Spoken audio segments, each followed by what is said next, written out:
Hello everyone, good morning. Welcome back to my channel. কেমন আছো তোমরা সবাই? আশা করছি সবাই খুব ভালো আছো। আমরাও বেশ ভালো আছি। আজকে সকালবেলা উঠে অনেকটা কাজ কিন্তু এগিয়ে গেছে। গতকালের ভিডিওটা যদি তোমরা না দেখে থাকো তাহলে আমি বলবো অবশ্যই ওই ভিডিওটা একবার দেখো, কারণ আজকের ব্লগের সকালবেলার অংশটুকু আমি ওখানে ডিটেলসে শেয়ার করেছি। তারপর থেকে আমি এই ব্লগটা আবার শুরু করেছি।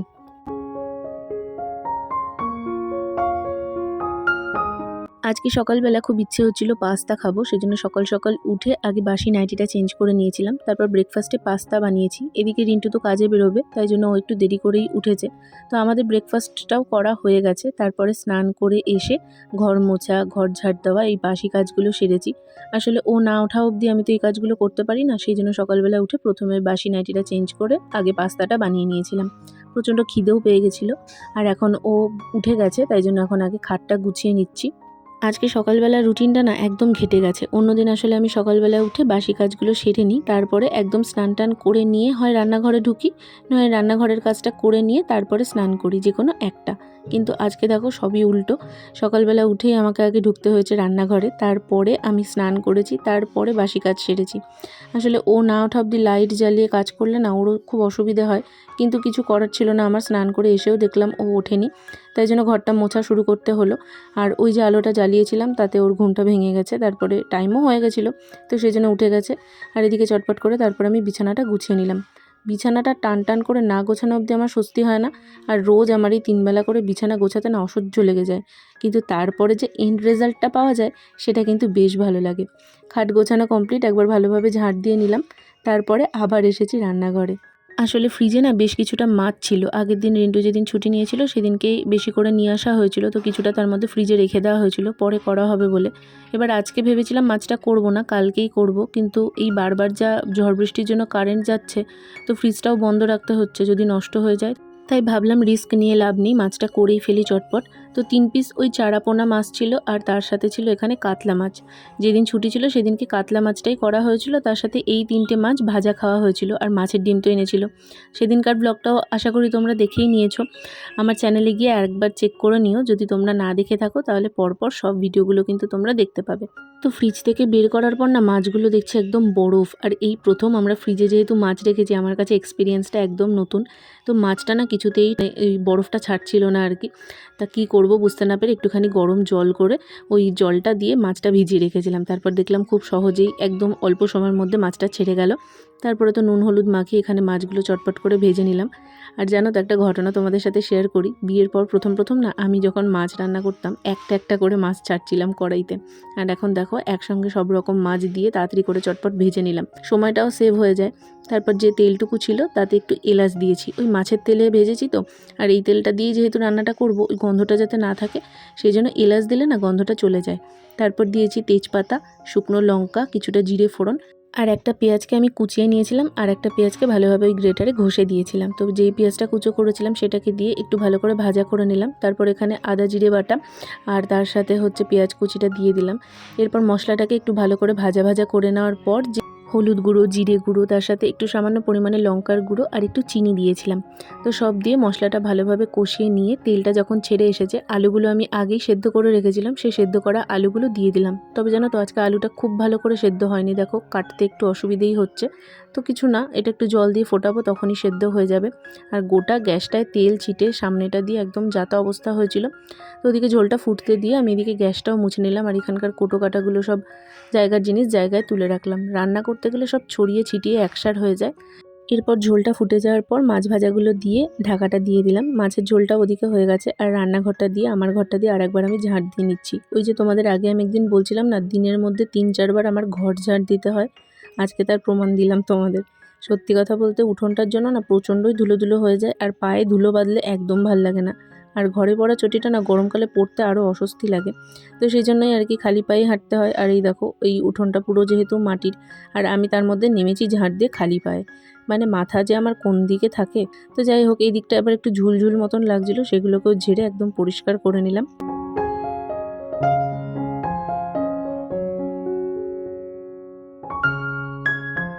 ওয়েদার রিপোর্টে আজকে দেখাচ্ছিল সারাদিন বৃষ্টি হবে, তবে একটা ফোঁটাও বৃষ্টি মাটিতে পড়েনি। আর সকাল থেকে আমার এখন অবধি ব্রেকফাস্টও করা হয়নি। মিষ্টি ছিল ওই অক্ষয় তৃতীয়ার, তো সেই মিষ্টিটাই আমি এখন খাচ্ছিলাম। আমার সবথেকে পছন্দের মিষ্টি হচ্ছে গোলাপ জামুন, তার সাথে হচ্ছে কাজু বরফি আর কালাকাঁদ। তোমাদের কোনটা অবশ্যই আমাকে কমেন্টসে জানিও। আর চুলটা দেখো, আজকে যেহেতু 2-3 দিন প্রায় হলো শ্যাম্পু করেছি, কেমন একটু রুক্ষ রুক্ষ লাগছিল, ওই জন্য একটু হালকা হাতে সিরাম দিয়ে নিলাম। আজকে আর শ্যাম্পু করবো না। আমার আগের একটা ব্লগে প্রীতি আমায় জিজ্ঞেস করেছিলে আমি কোন হেয়ার অয়েল ইউজ করি। দেখো, আমার না ঠিক থাকে না। আমার পিয়ারে অনেক কটাই হেয়ার অয়েল পেয়েছিলাম, তো সেটার মধ্যে যে কোনো একটা অ্যাপ্লাই করে নিই।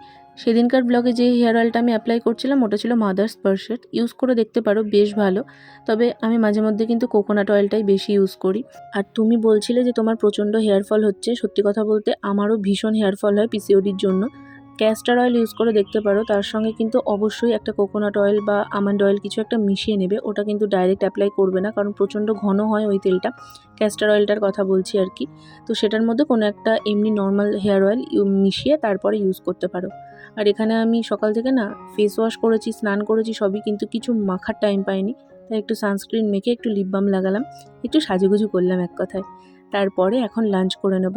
বেশি বেলা হয়নি, তবে খিদে পেয়ে গেছে।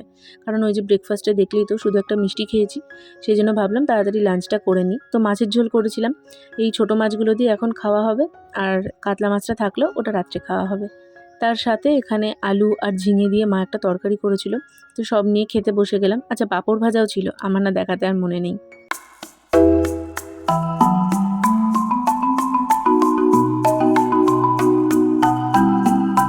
এর আগের দিন রিন্টু বাজারে যখন গেছিল তখন কাঁচা আম নিয়ে এসেছিল।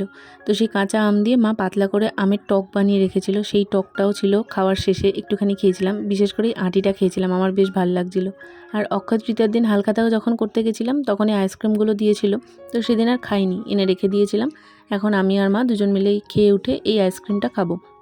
যত দামি আইসক্রিম খাই না কেন, এই আইসক্রিমগুলোর সঙ্গে যেন ছোটোবেলার স্মৃতি জড়িয়ে আছে। ছোটোবেলায় এরকম কাঠি আইসক্রিম খুব খেয়েছি আমি। বাড়ির সামনেই আসতো, আর বিকালবেলায় জেঠির কাছ থেকে টাকা নিয়ে চলে যেতাম এই আইসক্রিম খেতে। এখানে আমারটা তো আমি খুলতে পেরেছি, মাঠটা খুলতে গিয়ে ফেলে দিয়েছি মাটিতে। মানে হাত ফসকে দেখো পড়ে গেছে। তো মাও হাসছে দেখে আমিও হাসছিলাম। এবার ধুলো টুলো লেগেছে কিনা তাই জন্য আবার জল দিয়ে ধুয়ে দিলাম। গরমকালে খাওয়ার পাতে টক ডাল বা আমের টক, আর খেয়ে উঠে এরম ঠান্ডা ঠান্ডা আইসক্রিম, এর থেকে শান্তির আর কিছু হতে পারে কি বলো? তো আমি এখানে বাইরে দাঁড়িয়ে দাঁড়িয়ে মেঘ দেখছিলাম। আজকে বৃষ্টি হওয়ার কথা তখন বললাম তোমাদের, কিন্তু বৃষ্টি তো হয়নি, তবে কালো কালো মেঘ শুধু ভেসে যাচ্ছে। সেটা দেখতে দেখতে আমি এখন আইসক্রিম খাচ্ছিলাম। আর বাইরেটা দেখো কি সুন্দর মেঘলা হয়ে আছে।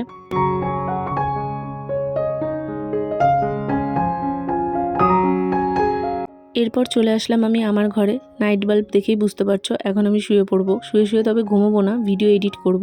অনেক কটা এডিটিংয়ের কাজ আছে আজকে। আর সকাল থেকেই না কাজের ফাঁকে ফাঁকে আমি শুধু এডিট করেছি, কারণ আমার ফোনে একদম স্পেস নেই। আর ক্যামেরা অন করতে গেলেই বারবার ভিডিও কোয়ালিটিটা না খারাপ হয়ে যাচ্ছে। তো সেই জন্য এখন শুয়ে যতটা হয় এডিট করব, তারপর কোনো একটা সময় করে ভয়েস ওভার দিয়ে রাখবো। তো সেই জন্য এখন দরজা টরজা দিয়ে আমার শান্তির জায়গায় আমি একটু শান্তিতে শোবো।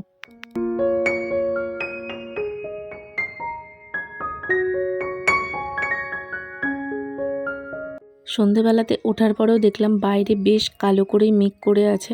আর আকাশটা দেখো কি সুন্দর লাগছে।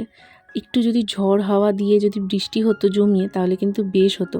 আর আগের দিনের ব্লগে কিন্তু আমি তোমাদের সাথে বিশাল থেকে কী কী কিনেছিলাম সেগুলো শেয়ার করেছি। আবারও মনে করিয়ে দিচ্ছি, যদি না দেখে থাকো এর আগের ব্লগটা অবশ্যই চেক করে নিও।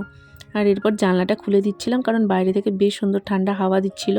চা নিয়ে বসে আমি চাটা খেতে খেতে বেশ কয়েকটা জামাকাপড় ভাঁজ করার ছিল, সেগুলো গুছিয়ে রাখলাম। কারেন্ট যেহেতু ছিল না, কারেন্টটা আসার পর গা হাত পা ধুয়েছি ভালোভাবে, তারপরে চলে এসেছি রান্নাঘরে। এখন একটু আলু আর তার সাথে লাউয়ের খোসা ভাজা করব। এই খোসা ভাজাটা আমার ভীষণ প্রিয়। তোমরা কে কে খাও অবশ্যই আমাকে কমেন্টে জানিও। আমার না বেশ ভালো লাগে, তবে এর মধ্যে একটু পেঁয়াজ দিলে আরও ভালো লাগতো, তবে একটু বেশি করেই করে রাখবো। আর সেই জন্য না পেঁয়াজটা দিলাম না, কেমন একটা যেন হয়ে যায় পেঁয়াজ দিয়ে রাখলে। আর জানো তো, আজকে সন্ধ্যে থেকেই না মাথাটা ভীষণ ধরেছে, তাই জন্যই চা খেয়েছিলাম। তোমরা তো জানোই আমি এখন চা খাওয়াটা প্রায় ছেড়েই দিয়েছি। মাথাটা এত বেশি যন্ত্রণা করছিল, সেই জন্য বাধ্য হয়েই চাটা খেতে হলো। কারণ আজকে না এডিটিংয়ের চাপটা ভীষণ পড়ে গেছে। 3-4টে ব্লগ আমি দুপুরবেলা শুয়ে শুয়ে শুধু এডিট করেছি। হ্যাঁ, ভয়েস ওভার দেওয়া হয়নি, সেগুলো আস্তে আস্তে দিয়ে তোমাদের সাথে শেয়ার করে দেবো। তবে ওই যে শুয়ে শুয়ে ভিডিও এডিট করেছি একভাবে তাকিয়ে থেকে, সেই জন্য মাথাটা যন্ত্রণা শুরু হয়েছে দুপুরবেলার পর থেকেই। আর সেটা কিন্তু এখনও ছাড়েনি। তবে গা ধোয়ার পর একটু স্বস্তি পেয়েছি বলতে পারো। আমার না খুব ইচ্ছা করে তোমাদের সঙ্গে রোজ ব্লগ শেয়ার করব, তবে ঠিক সাহস করে উঠতে পারি না, কারণ এডিটিংয়ের প্রচুর প্রেশার। একটা ব্লগ এডিট করতে কতটা সময় লাগে তোমাদের আমি বলে বোঝাতে পারবো না। আর আমি যেহেতু কথা বলে ভিডিও বানাই না, পুরোটাই আমাকে ভয়েস ওভার দিতে হয়, তো এই ভয়েস ওভার দেওয়ার জন্য একটা ফাঁকা শান্ত পরিবেশ পাওয়াটা আমার কাছে একটু চাপের হয়ে যায়, সেই জন্যই আমার রোজ তোমাদের সঙ্গে ব্লগটা শেয়ার করা হয় না। যাই হোক, ওদিকে আলু ভাজাটা করে নিয়ে এখন আমি একটু মুড়ি মাখবো, সেই জন্য পেঁয়াজ আর লঙ্কা কেটে নিচ্ছি। এই লঙ্কা দিয়ে মুড়ি খেতে আমার কী যে ভালো লাগে, এখন বেশ ঝাল ঝাল লাগে। তো সেই জন্য আর কি একটু নুন সামান্য পরিমাণে, তার সাথে মুড়ি, সর্ষের তেল আর চানাচুর সব কিছু দিয়ে মুড়িটা মেখে নিলাম।